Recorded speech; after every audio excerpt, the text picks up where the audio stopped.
been trying to do it right. I've been living a lonely life. I've been sleeping here instead.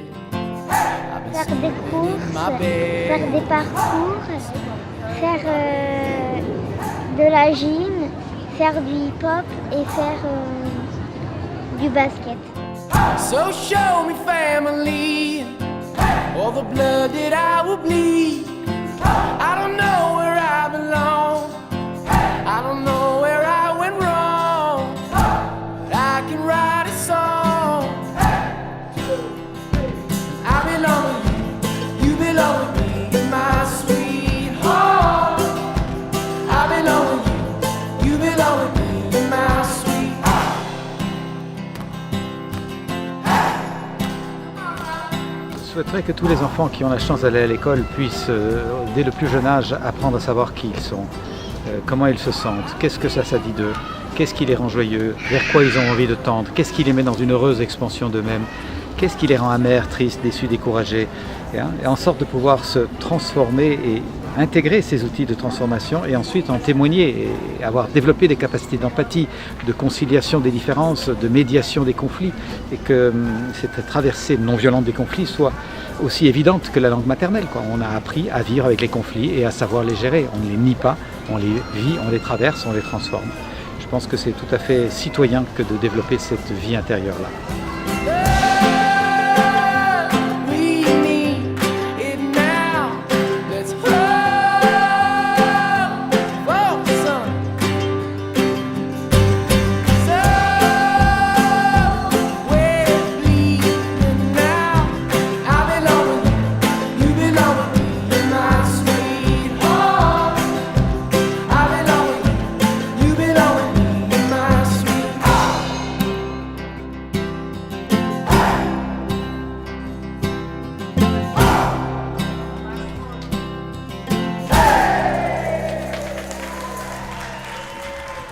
En psychologie positive, il a été prouvé que 10% de notre bonheur dépendait aussi de notre environnement extérieur. Donc, comment faire à l'école? Eh bien très simplement, votre enfant rentre de l'école et vous lui posez la question déjà, alors elle est comment ta classe? Si tu pouvais me la dessiner, là, elle ressemble à quoi? Il va dessiner sa classe tant bien que mal, il va vous expliquer comment elle est configurée. À vous de l'amener. Et alors, qu'est-ce que vraiment, là si tu devais changer juste un petit truc pour te sentir mieux, ce serait quoi? Et de l'inviter à dessiner pour se projeter et visualiser un univers vachement plus agréable pour lui. Et là où vous pouvez aller plus loin, c'est de proposer à votre enfant de demander à la maîtresse s'il peut présenter son dessin à la classe et peut-être d'entamer une discussion entre les élèves de la classe autour de l'environnement idéal qu'ils pourraient partager ensemble et pourquoi pas adapter un petit peu l'environnement de la classe pour que tout le monde s'y sente le mieux possible. L'idée étant de favoriser, quoi qu'il arrive, l'apprentissage dans le bonheur. Exactement.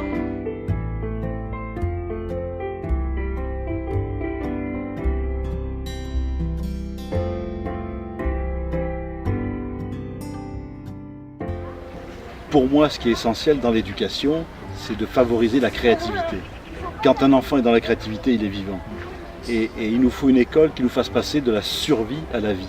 C'est-à-dire que nous avons fonctionné pendant des millénaires dans cette dualité, c'est-à-dire en donnant une valeur positive ou négative aux événements de notre vie, à des buts à atteindre. Et nous rentrons dans une nouvelle ère qui est vraiment l'ère de l'homme, qui est celle de la conscience, qui est de faire vivre l'être unique, original et singulier que nous sommes. Et nous sommes seuls à pouvoir réaliser cette richesse qui est en nous et de rentrer dans cette créativité. Et c'est pour ça que je trouve que cette école, c'est sa fonction de faire vivre autant d'univers qu'il y a d'individus, de réaliser chacun en cessant de survivre, en cessant de se restreindre, en cessant d'aller chercher à l'extérieur la cause de notre bonheur ou de notre malheur. Et je pense que la nouvelle école, c'est celle qui va permettre à l'enfant de prendre la responsabilité de sa vie et d'assumer sa créativité.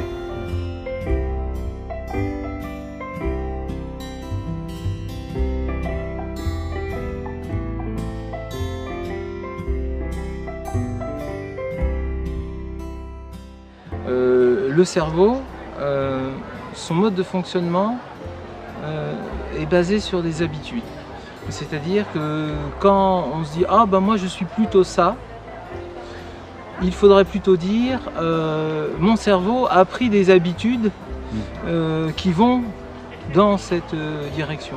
Mais si on rencontre un adulte qui nous montre une autre direction et qui nous plaît autant, eh bien notre cerveau va changer d'habitude.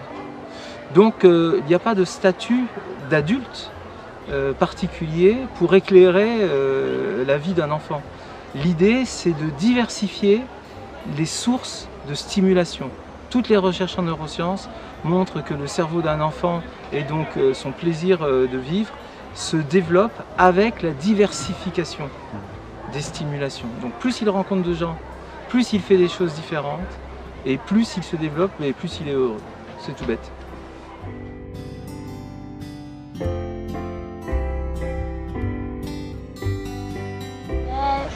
Par exemple, on peut le faire à l'école, mais moi j'aime beaucoup les activités manuelles. Donc voilà, à l'école on le fait, mais moins parce qu'on a moins de temps avec le travail et tout.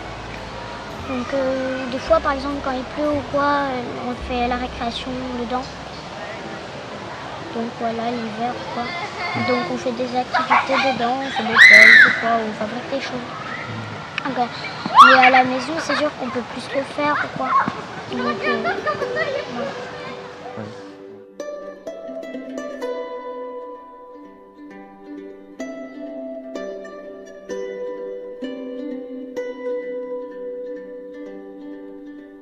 Charlie boy, don't go to war.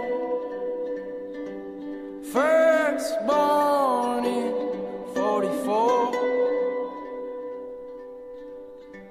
And Kennedy made him believe we could do much more.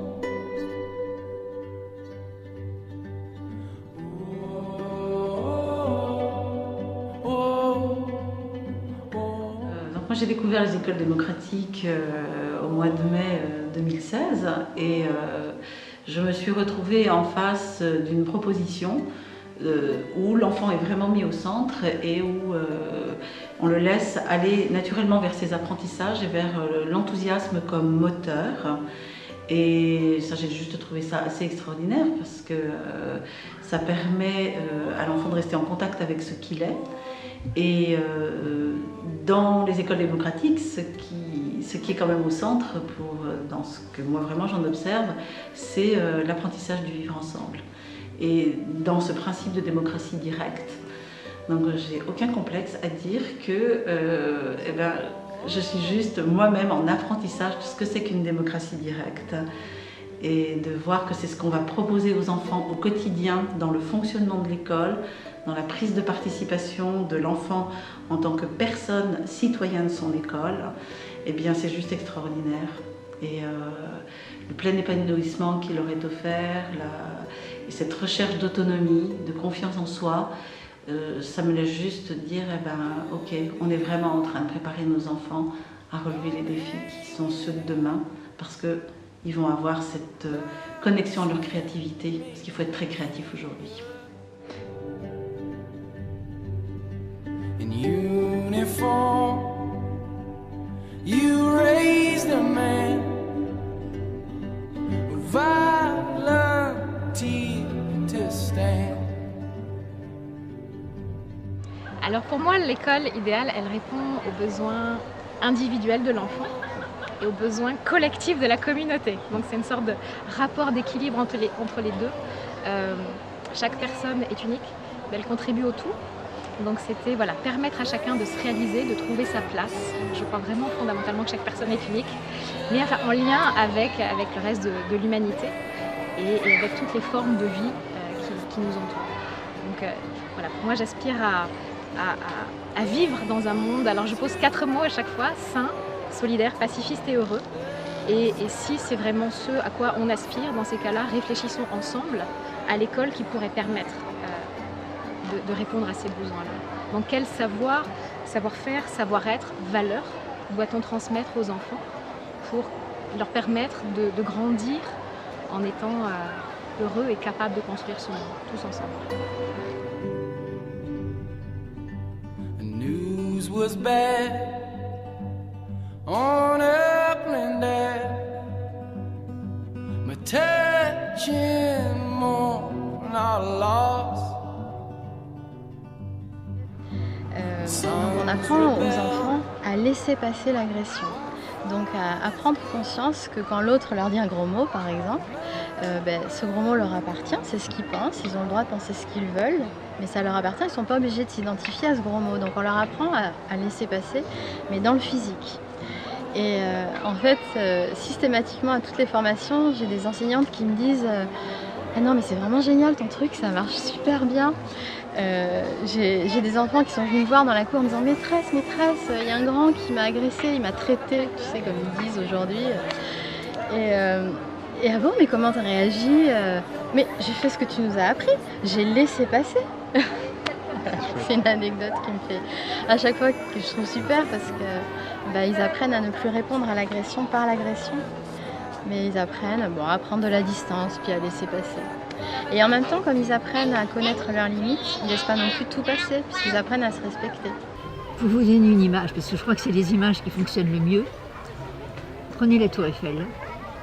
Imaginez des personnes qui habitent dans les pieds de la Tour Eiffel et des personnes qui habitent au 3e étage de la Tour Eiffel.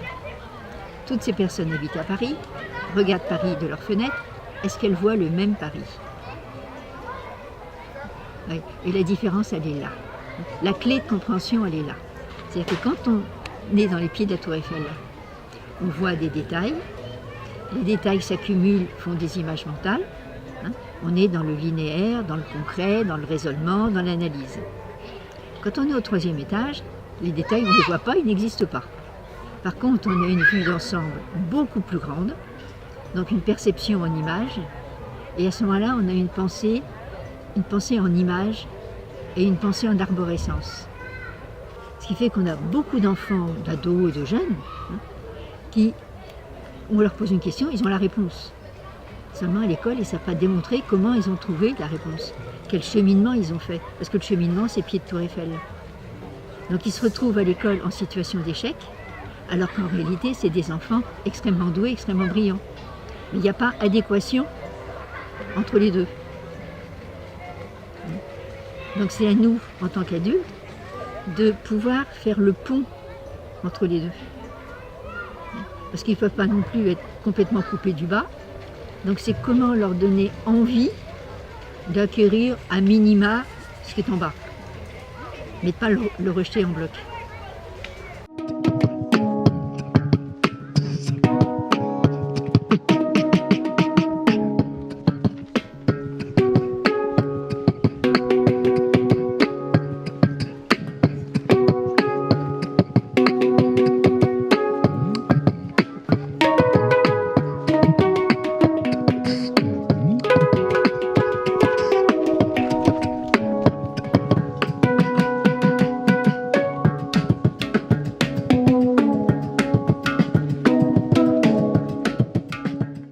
Actuellement, nous ne vivons pas vraiment en grand. Nous escamotons certaines facettes, nous marchons sur d'autres, nous choisissons ceux qui plaisent au monde parce que nous vivons dans la dépendance. Et dans les rôles même positifs, du style être un sage ou être une chamane, nous avons tendance à mobiliser souvent la place que pour ce personnage, parce qu'au moins, nous sommes valorisés par les autres. Et du coup, nous ne faisons pas la place aux autres et notamment aux enfants. Et si on veut un futur avec des enfants capables, il faudrait aussi savoir se retirer pour que ces enfants puissent rayonner davantage et sortir ce qu'ils ont dans le ventre. Parce que beaucoup de ces enfants ont déjà la sagesse à l'intérieur, pour ne pas dire la majorité des enfants. La majorité des enfants ont la sagesse déjà à l'intérieur. Et c'est à cause de notre éducation que nous finissons par bâillonner ou par saucissonner ou par casser. Casser et du coup, c'est dommage. Well, she was standing in the bar. I said, hello, how do you do? She handed me a beer with a kangaroo.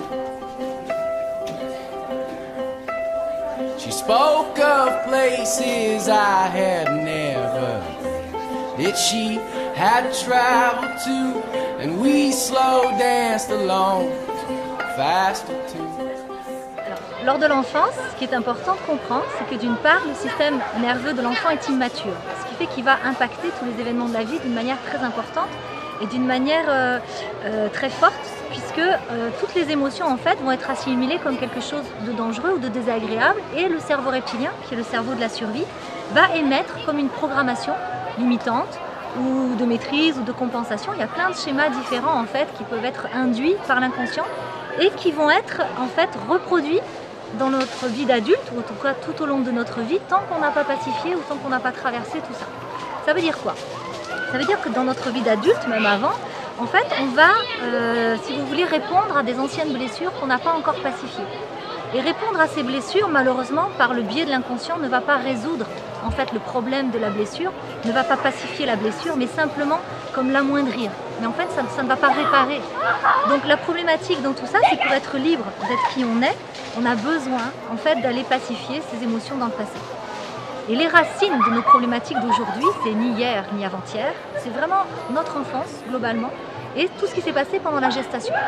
Et tout est vraiment imprimé d'une manière très forte parce que en fait, le cerveau reptilien qui est le plus ancien, c'est celui qui est le mature en fait dès la naissance. Les deux autres vont être matures beaucoup plus tardivement, vers 20-25 ans, ce qui fait qu'on va avoir une gestion des émotions chez l'enfant qui va être complètement différente de chez l'adulte, avec des émotions qui vont être vécues puissance 10, puissance 100, avec un impact forcément très fort sur la structure naissance et en cours de construction de l'enfant. Ce qui va se produire après, c'est que dans notre vie d'adulte, on ne va pas forcément faire le rapprochement entre les événements de l'enfance, que parfois on a même oublié, et les formes qu'elles vont prendre en fait dans notre vie d'adulte.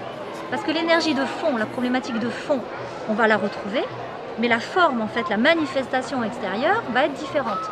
Et c'est pour ça que c'est difficile de faire des liens, parce que ces liens-là, si vous voulez, il faut aller au-delà de la forme, au-delà du théâtre de tous les jours, pour aller sentir quelle est la profondeur pour chaque individu, qu'est-ce qu'il est en train de manifester. Est-ce que c'est une peur? Est-ce que c'est une recherche d'amour? Est-ce que je suis en train de combler un manque? Est-ce que je suis en train de chercher la considération de maman à travers le regard de ma femme? Est-ce que je suis en train de chercher la considération à travers le regard des autres? Voilà, c'est tout ça qui est derrière nos comportements. Et on est tous reliés en fait à ces grandes problématiques sans s'en rendre compte. Et on n'est plus nous-mêmes en fait, et on cherche dans cette vie finalement à exprimer qui nous sommes.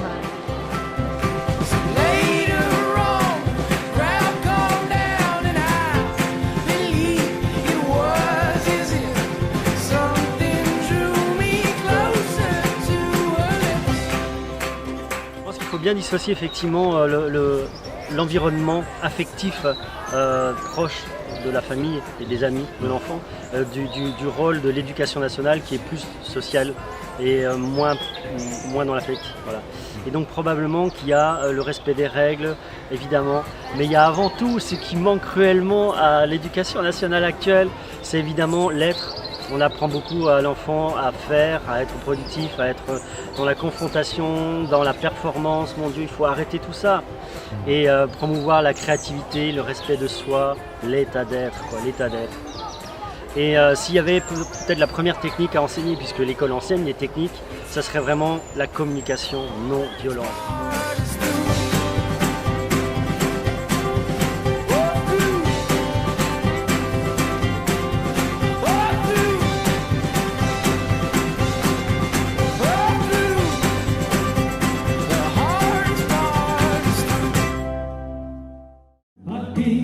Se queda la cara, la entrañable transparencia de tu querida presencia, comandante Che Guevara.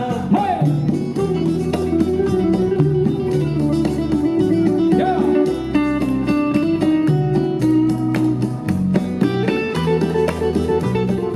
On a fait un gros travail pour expliquer que l'enfant, il a besoin d'être considéré spécifiquement en tant que tel, lui, pas comme tous les enfants. Et que donc, par exemple, quand il est au lycée, il faut lui proposer un menu. Comme quand vous allez au restaurant, vous avez un menu, vous choisissez. Et là, il va avoir un menu, mais il ne va pas être seul à choisir. il y aura papa et maman qui vont être là pour dire mais écoute, tu choisis ça, mais tu es bien meilleur là. Tu choisis ça, mais là tu n'es pas très bon. Bon, ou pourquoi tu choisis ça? Et puis il y aura un mentor.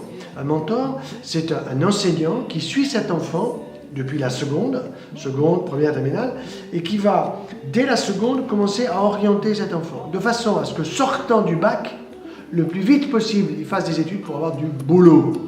Et pas se lever à 11h le matin, ou à midi le samedi, le dimanche, pour aller fumer de la marijuana et picoler du whisky. Vous comprenez? Bon. Donc, je pense que le bonheur d'un jeune aujourd'hui, c'est que nous, les anciens, nous puissions leur dire, bon, bah, écoutez, on a déconné, hein, moi comme les autres, on a compris ce que vous cherchez, on se met à votre place et on va vous aider à être véritablement beaucoup plus heureux avec l'alimentation, avec l'activité physique, le sport, avec l'activité intellectuelle. On ne va pas vous bourrer la gueule d'un tas de trucs qui ne servent à rien, mais on va vous donner les choses qui vous plaisent, parce qu'à toi ça te plaît, à toi ça ne te plaît pas, c'est normal, et donc qui vont vous permettre de vous construire. Parce que le jeune, c'est une construction.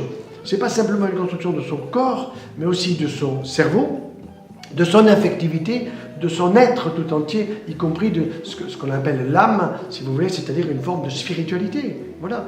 Et je crois que ça, tout le monde est d'accord là-dessus. Mais il faut avoir un peu le courage de bouleverser dans notre société, de bousculer un peu. Ce n'est pas une révolution agressive, c'est une évolution douce, si vous voulez, ou une révolution douce. Voilà. En tuant personne, mais en faisant... en stimulant les neurones, l'intelligence. Voilà. Si vous stimulez les neurones, l'intelligence et le cœur, vous ne pouvez pas vous tromper.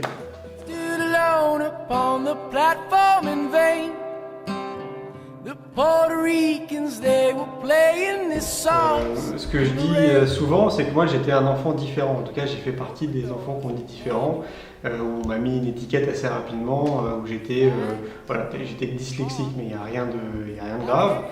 Sauf que ça remonte quand même, j'ai 37 ans, donc ça remonte quand même un petit peu en arrière. Et on nous met quand même très rapidement à l'écart. Voilà, je faisais 50 fautes d'orthographe, moi je faisais des câlins à des arbres, donc j'étais pas comme les autres. Et comme t'es pas comme les autres, on te met un petit peu à l'écart. Et puis les années ont passé, j'ai créé mon agence Néo Bien-être, voilà, je voyage partout à travers le monde, je réalise des documentaires, je rencontre des gens, je discute beaucoup évidemment. J'ai un réseau qui est quand même très très important. Et pour essayer d'être très bref, à un moment donné, je me suis retrouvé à la plage, à Palavas.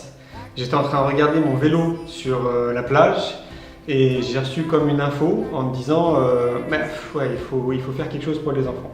Je suis rentré chez moi, je me suis retrouvé derrière mon ordinateur, j'ai écrit pendant 4 heures le projet de l'école de la vie. Et j'en ai parlé après à travers le réseau. Donc notre réseau c'est Néo Bien-être et Néo Horizon. Et on touche maintenant plus de 100 000 personnes. Et donc ça a fait un écho incroyable auquel je ne m'attendais absolument pas. Et on a reçu en l'espace de 3-4 mois plus de 600 emails. On s'est dit on fait quoi avec ça? Moi je ne pouvais pas répondre à tout le monde, mon équipe aussi. Donc on s'est dit on va essayer de rassembler tout le monde, on va faire un pique-nique géant et on va essayer de brainstormer tous ensemble et de parler de tout ça. Et ce pique-nique s'est transformé en festival. Donc là l'année dernière on a été dans les Cévennes et cette année on est ici à Montpellier. Voilà, tout simplement. Moi personnellement dans ma classe on a une bonne solidarité, ça se passe bien. Par exemple des fois, pas tout le temps, mais des fois il y a souvent les grands qui ont d'être les petits. Ouais. Mais là... Voilà. Non,